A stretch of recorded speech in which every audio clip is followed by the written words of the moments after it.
I'm 77 years old, and there are words I carried inside me for decades that never reached the people they were meant for. I feel them now more than ever. Sitting in this quiet room, I'm not telling this story to be remembered. At my age, you learn that being remembered isn't something you can control. I'm telling it because the weight of what I didn't say has followed me into old age, and it's heavier than anything I ever spoke out loud. These days, my mornings are slow. I wake up before the rest of the house, even though the house is mostly empty now. I make tea the same way I always have, even though there's no one else to pour a cup for. Habits stay long after people are gone. Sometimes I sit at the table and catch myself rehearsing conversations that will never happen. Not arguments, just simple sentences, honest ones. When you're young, you think silence keeps things safe. You think not saying something is a form of kindness. I believed that for most of my life. In my 20s, I thought I understood what love was supposed to look like. I thought it meant stability, loyalty, endurance. I married a man who was steady and practical, and I convinced myself that was enough. He wasn't cruel, he wasn't careless, he simply wasn't curious about the parts of me that didn't serve a function. At the time, that didn't bother me, or at least I told myself it didn't. We were building a life. That's what mattered. I believed that wanting more conversation, more warmth, more attention was selfish. So I learned how to compress myself. I learned how to keep thoughts tidy and feelings quiet. I told myself there would be a better moment to speak, a calmer moment, a moment when it wouldn't feel like asking for too much. That moment never came. Life filled in the spaces: work, chores, obligations, routines. Days stacked neatly on top of each other. We talked about what needed to be done: groceries, repairs, schedules. We rarely talked about how we felt. And when we did, it stayed on the surface where it was easier to manage. I became very good at managing. Children came, and with them, a constant sense of urgency. There was always someone who needed something, someone crying, someone waiting. I learned how to respond quickly, efficiently. I learned how to put my own thoughts on hold. I didn't think of it as loss, I thought of it as responsibility. I was praised for being calm, for being reliable, for not making things harder than they needed to be. What no one saw was how often I swallowed words that wanted to come out. There were nights I lay awake, listening to my husband breathe, wanting to tell him I felt lonely even while lying beside him, wanting to ask if he ever wondered who I really was beyond the roles I filled. I never asked. I didn't want to disturb the peace. I didn't want to seem ungrateful. Silence became my language. In my 30s and 40s, I started to feel a quiet ache I couldn't name. It wasn't sadness exactly. It was more like a pressure, as if something inside me was waiting to be acknowledged. I ignored it. I told myself this was just what adulthood felt like. Everyone was tired, everyone made compromises. I believed that if I just kept going, eventually there would be space for me to speak. But life doesn't create space on its own, it fills whatever you give it. Friendships faded because I never reached out first. I told myself I didn't want to bother anyone.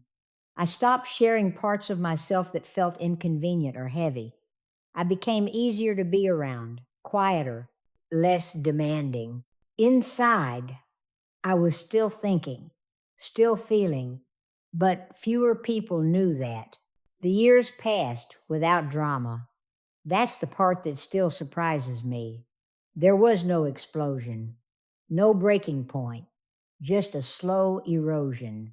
Like footsteps wearing down a floor you walk across every day. The turning point came later than I expected and softer than I imagined. My husband got sick, not suddenly, gradually. Appointments multiplied, conversations shortened. I went into caretaker mode without thinking. I knew how to do that. I had practiced my whole life. In those months, I spent hours sitting beside him, listening to machines hum, watching time move differently.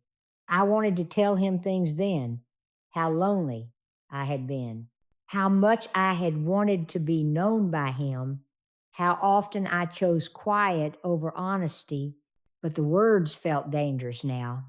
Too late, too heavy. So I stayed silent again.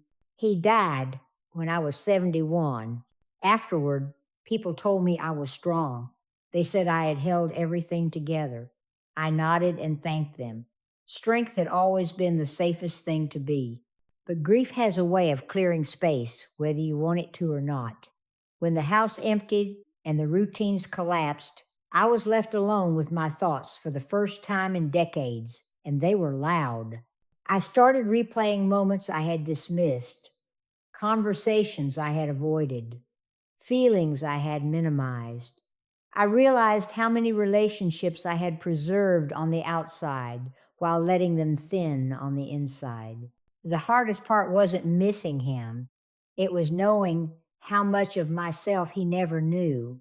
My children visit when they can, they love me in their way. I don't doubt that. But there's a distance that formed years ago, quietly, while I was busy being capable. I taught them how to live without my emotional honesty. I showed them a version of me that was always fine. Now, at 77, I understand what that cost. There are things you can't go back and say once the moment has passed. Apologies don't land the same. Confessions don't heal what time has already sealed. You can explain yourself, but you can't recreate the trust that comes from being open when it mattered. That's what I lost by waiting. I don't regret loving my family. I don't regret caring for others. What I regret is believing that my own voice could wait indefinitely. I thought I was being patient. I see now I was being afraid. If you're listening to this, I don't want you to think I'm telling you to speak every thought or demand attention. That's not what this is.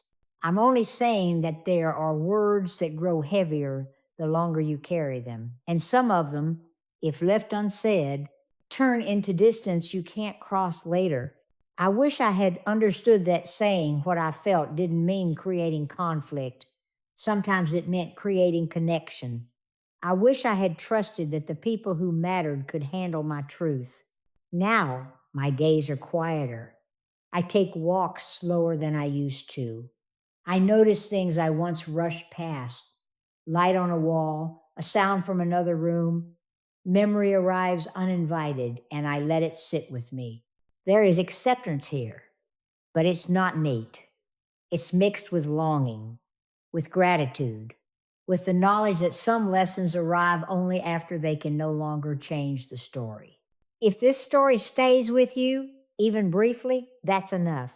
I'm not asking you to do anything with it. I just didn't want these words to disappear the way so many others did.